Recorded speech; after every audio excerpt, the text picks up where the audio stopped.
సీతాకాంతని చంపాలనుకుంది ఆస్తి కోసం శ్రీలత. అయితే ఆ ఆస్తిని రాసిచ్చేసి పువ్వులో పెట్టినట్టు ఇచ్చేస్తాడు సీతాకాంత్ శ్రీలతకి.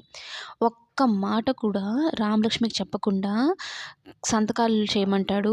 రామలక్ష్మి కూడా తన భర్త చెప్పాడు కదా అని సంతకాలు చేసిచ్చేసి, అమ్మ యావదాస్తిని నీకు 2 భాగాలు, సిరికి, తమ్ముడికి ఒక్కొక్క భాగం రాశాను అన్నట్టు చెప్పడంతో ఒక్కసారిగా షాక్ అయిపోతుంది రామలక్ష్మి. దానికి ముందు కేక్ కటింగ్ అప్పుడు రామలక్ష్మి ఏం చేస్తుందంటే, మీరు మారారని నేను నమ్ముతున్నాను అత్తయ్య. ఇలాగే ఉండండి. రేపటి నుంచి కొత్త జీవితాన్ని ప్రారంభించండి అన్నట్టు చెప్తుందనమాట. ఇక సీతాకాంత్ అక్కడ నుంచి రామలక్ష్మి తీసుకొని వచ్చేస్తాడు.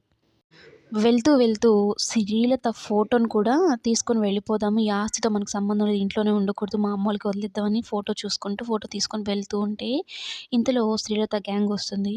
వచ్చి ఇన్ని రోజులకు నెరవేరింది మన కల.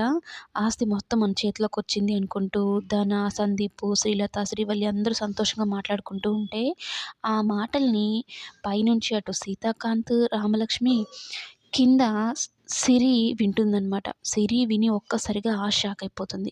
మన కోసం జీవితాన్ని త్యాగం చేసిన అన్నయ్యనే ఈ ఆస్తి కోసం చంపాలనుకుంటున్నారా? మీరెంత దుర్మార్గులురా అని. అయితే ధన కూడా అలాగ మాట్లాడడం రామలక్ష్మికి ఇంకా బాధేస్తుందనమాట. వెళ్ళి కాలర్ పట్టుకొని చెంప పగలగొట్టి, మీ బావగారు నీకోసం ఎంత చేశారురా? మిమ్మల్ని నిలబెట్టాలని ఎంత చేశారు? దేవుడిలాంటి ఆయన్నే చంపాలనుకుంటున్నావా అని ధనాని అలాగే సందీప్‌ని చొక్కా పట్టుకొని నిలదీస్తుంది. అయితే సందీప్‌ని కొట్టబోయే సమయానికి ఈ శ్రీలత ఏం చేస్తుందంటే చెయ్యిని పట్టుకుంటుంది. పట్టుకొని ఏం చేస్తున్నావు? నా కొడుకు మీదకే చెయ్యెత్తుతావా అంటూ ఉంటే సీతాకాంత్ ఆమెను చూసి షాక్ అయిపోతాడు. ఇప్పటి వరకు ఎప్పుడు శ్రీలతలో అలాంటి యాంగిల్ చూడలేదు సీతాకాంత్. అసలు శ్రీలతని అలా చూడలేడు, అలా ఊహించుకోలేడు. అటువంటి తన కళ్ళ ముందే తన నిజస్వరూపం చూస్తూ ఉంటే సీతాకాంత్‌కి మైండ్ పనిచేయదనమాట. ఒక్కొక్క మాట శ్రీలత మాట్లాడుతూ ఉంటే నరాలు తెంపేసినట్టుగా అనిపిస్తూ ఉంటుంది ఈ సీతాకాంత్‌కి. Next time coming